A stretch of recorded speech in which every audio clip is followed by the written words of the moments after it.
So now the entire world has to operate on this assumption that the only way you can make money on the internet is by getting people's attention and then sucking all the data out of them. Honestly, I think the central issue around AI is pretending that it's magic. You know, it's not magic, it's math.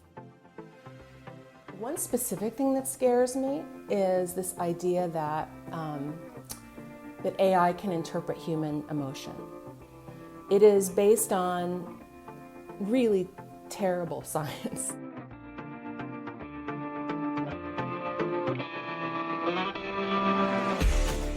Hello and welcome to today's episode of the Teens in AI podcast. Today I'm talking to the amazing Susan Etlinger about the business of AI and AI in business. Firstly, can we start with a more general question? Can you talk a bit about the ways in which the rapidly evolving technology landscape has changed the business sector and more specifically the consumer experience? Yeah, for sure. So the big trend really over the course of the past several years or decades is this idea of technology becoming more consumer-centric, more consumer-focused. And part of what's happened, especially as we've seen, massive collection of data and the sort of evolution of algorithms and machine intelligence, is that technology is attempting to replicate aspects of human capability that it never could before. So, if you think back to your very first experiences with technology, there are certain things that probably became new for you. Like, I don't remember when pinch and zoom became a thing, but like this idea, like there's a generation which, grew up and then all of a sudden learned how to pinch and zoom, or that grew up and then learned how to talk to an Alexa or a Siri. That's really in the last, 15 years or so. And so anybody who's come before had to sort of see these things evolve. And so, part of what's happened is that now, technology can see us, see in air quotes, see us. It can hear us. It can understand our language. It can create language, right? If you've heard about GPT-2 and GPT-3 and some of these other models for language generation. It can draw inferences and make decisions. The challenge is it's not doing that with the same kind of human context that we have, right? And very often it's doing it with a very narrow set of contexts.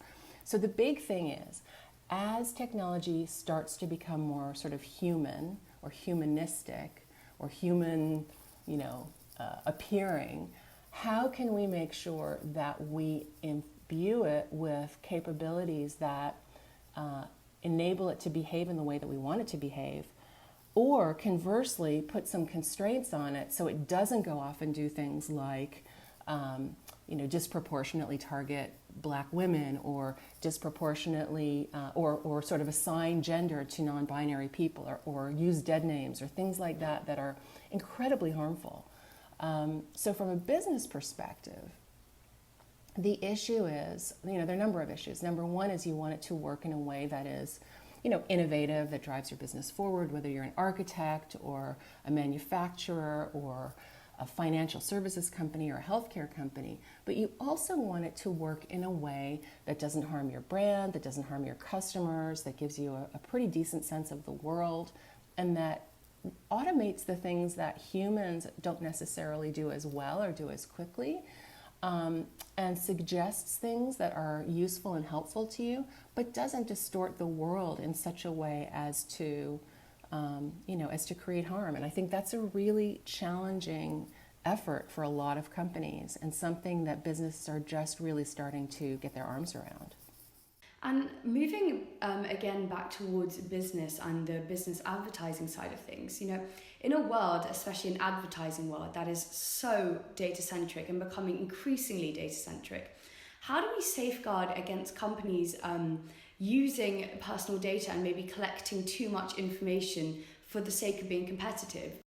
Right. Well, in the UK, and in the European Union, you have the GDPR. The General Data Protection Regulation, which is intended to protect against the unauthorized use of data. For example, if I collect your data because you are interested in, a particular product, skincare or something like that, and then I go ahead and I sell that to somebody else without your permission, then I'm violating GDPR. Or if I collect it, so if I use it for another use, if I sell it, if I do it without your explicit permission, all those things are covered under GDPR, and many, many, many more. And then in California, in the US, we have the CCPA, which is the California Consumer Privacy Act, which is essentially sort of GDPR light. In California, and in the U.S. we don't actually have the same sort of protections that you have in the EU and in the UK. So so that's one piece of it. One piece of it is around regulation, but the entire industry of advertising, and frankly the entire internet, was built upon this idea that the thing that makes us money is human eyes. Right? Eyeballs. Back in the early days of the internet, people would unironically talk about how many eyeballs they were able to capture, using their ads. And I could never figure out, do you buy that by 2 or multiply that? How does that work with the eyeballs? How do you account for people there that way? But, the idea was if you can get people's attention, if you can make money, monetize people's attention, then you can generate revenue off of that. And so the entire internet was essentially based on an advertising model. And why was that? Because in the early days of the internet, nobody knew how it would make money. And the only thing that they could imagine, and this is, really we should, if we're going to wag our finger at anybody, it should be some of the venture capitalists who funded these early companies. We should call them out on the fact that that was the only business model they could really think to fund. And so other types of business models didn't really get the funding, didn't get the traction. So now the entire world has to operate on this assumption that the only way you can make money on the internet is by getting people's attention and then sucking all the data out of them. And so there are two failures here. One is a failure of imagination about other ways that you can use the internet to build businesses. So hint, hint, people listening, this is your quest, is to try to figure out what are other ways we can do this without sucking all the data out of everybody. And then the other, I think, fallacy in all of this is that somehow if you have tons and tons and tons of data, you can answer any question. And there's a failure there, which is also a failure of imagination. That people are building solutions to problems that don't exist and truly not understanding the problems that they need to solve for. So if you need to understand, if somebody's going to buy a car or a phone, you don't necessarily need to know their entire life story. But what you do need to know is what's happening in that 3 weeks when they're starting to actually do that comparison shopping. And a little bit about maybe some of the other interests that they have. But you don't need to know who they are for the rest of their natural lives, right? This is not necessarily something that's of particular value. And so there's this idea that somehow if we just have all this data, we don't really have to think through what is the problem that we're trying to solve. And I also, I would say, quest number 2 is become better problem solvers. And problem framers, frankly. That's the most important piece. Can we talk a bit about ethical frameworks first, what we sort of mean when we say ethical frameworks, but then about the data safeguarding strategies that are currently in place in big corporates, and do you think they do enough to protect data privacy and consumer privacy? Right. Well, okay. So I'm going to give you sort of a range of opinions on this because I think, there's my opinion, but there's also it's important to think about this in a spectrum. So the first thing to remember is that we are at the very beginning of this kind of this whole kind of trend or phase where we're starting to understand the ethical implications of particularly of intelligent technology. By intelligent technology, I mean sort of AI and AI-like technologies. So that's the first thing, is that we're all at the very beginning. And then at the very beginning, the first thing a lot of companies do, that they should do, is develop a set of ethical principles. So for example, there's one that I really like a lot, that is, I think, by the Information Accountability, the IAC, I forget the name of the organization, but essentially what they do is they look at things like respect and fairness in terms of data collection. And so respect is about respecting people in the way that you collect data from them, which is around giving them, ensuring that you have their consent. One example of a tremendous failure of the respect principle is if you're standing in line at an airport, which of course most of us probably haven't done for quite some time, and it tells you how long you have to wait until you get to the front of the line. It's because it's pinging your phone and seeing where you are in line, and it's actually drawing a conclusion about how quickly those flow dynamics are, the people movement, how long it will take you to get to the front of the line.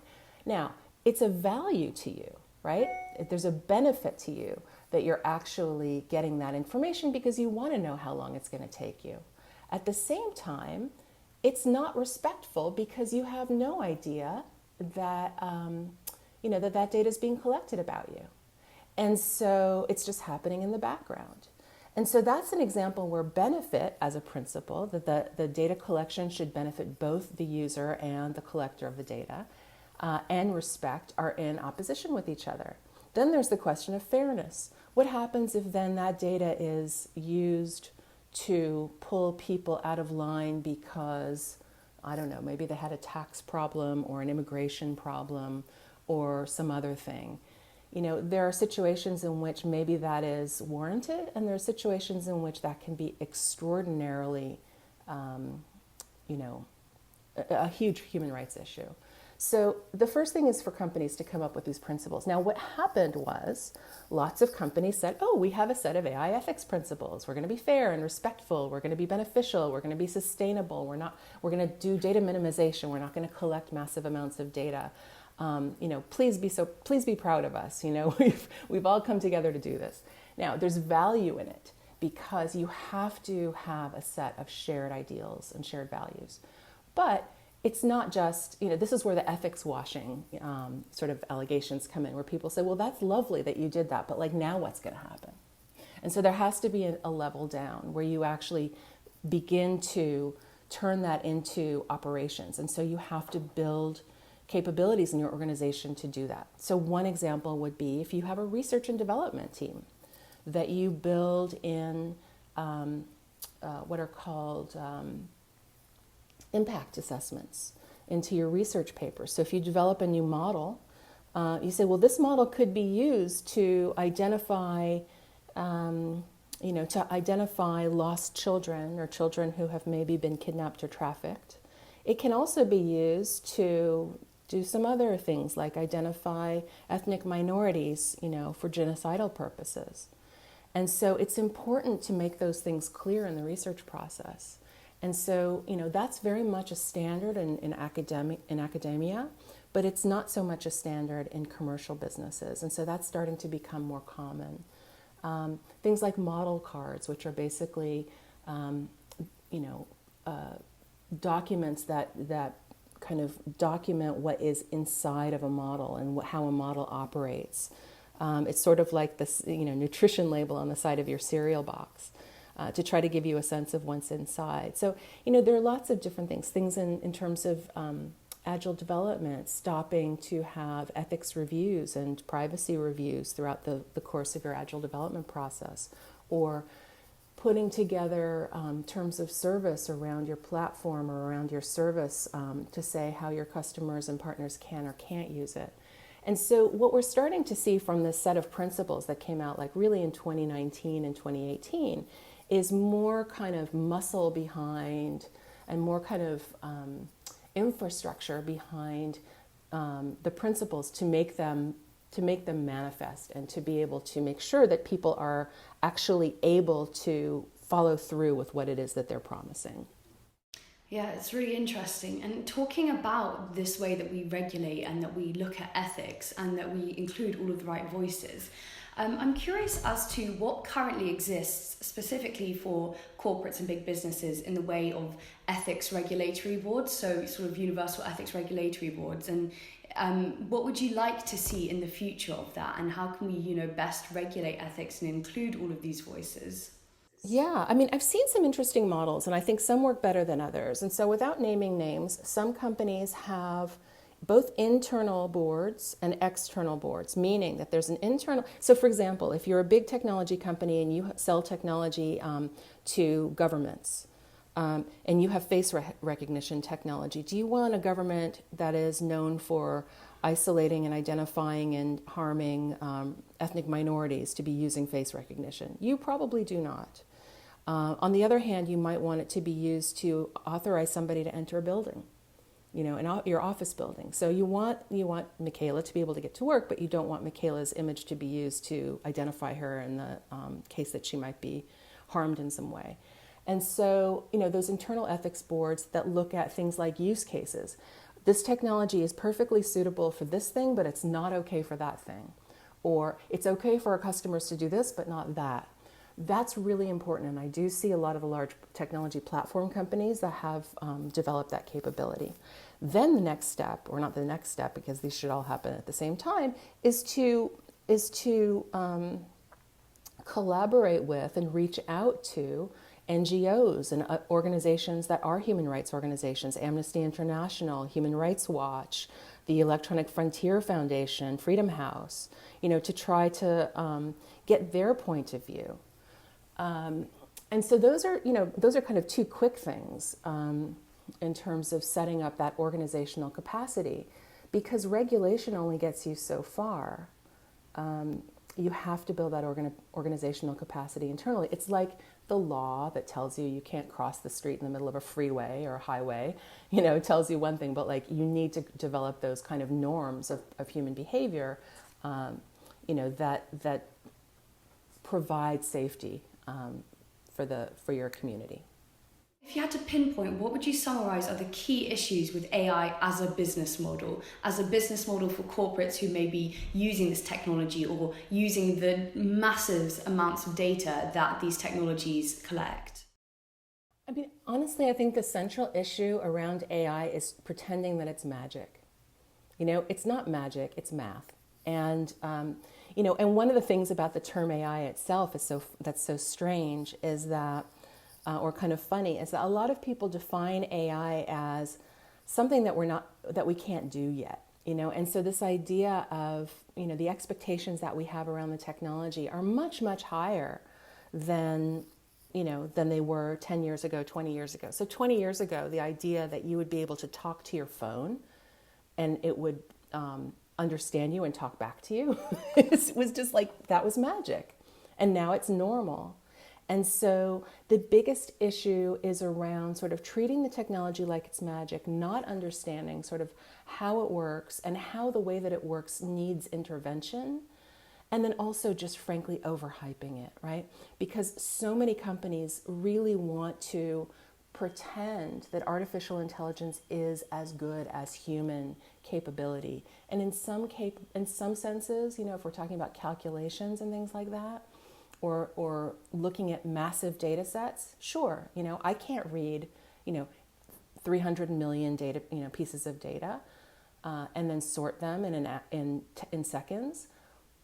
But that doesn't mean that it's the same as human capability and human cognition. And so I think we just have to be a bit skeptical, and we have to center the human in all of this. And that means diverse teams. It means a lot more emphasis on trying to understand problems rather than just jumping to solutions. And it means a lot of just sort of self-discipline around how we use these technologies. We don't just unleash them, and sort of expect everything to be okay. So to wrap up, two last questions for our young viewers specifically. Firstly, what scares you or excites you most about the future of AI? Okay. Well, the thing that scares me is the thing. So one specific thing that scares me is this idea that that AI can interpret human emotion. It is based on really terrible science. Calling it science probably dignifies it. And so I would encourage people to be just highly skeptical and do some reading about this idea of AI can understand how we all feel. Number one, these things are gender coded. They're culturally different. They're different. If you have a tummy ache, your facial expression is going to look different from if you're feeling well.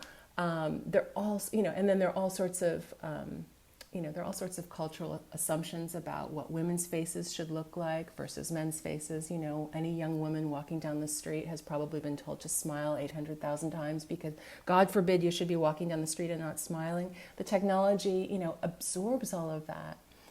And so the idea that, if you're 19 or 20 and you're going to be applying for a job in a few years and there's an algorithm that's trying to interpret your facial expressions, especially if you're a person of color, I find that terrifying.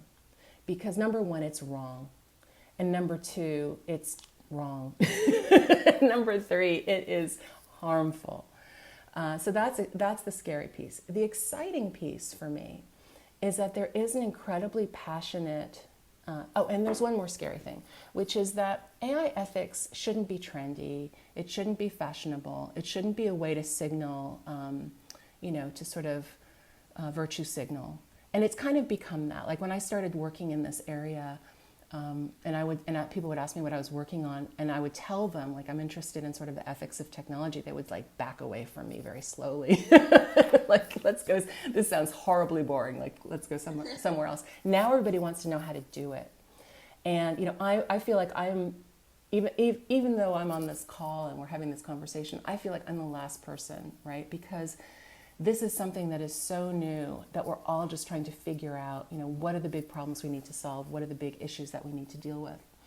So, but this idea that it's become trendy in a way to virtue signal, I think is going to be very harmful in the long run. And so I would say don't start doing this unless you really have a passion to solve the human problems and you're not looking for that kind of personal attention.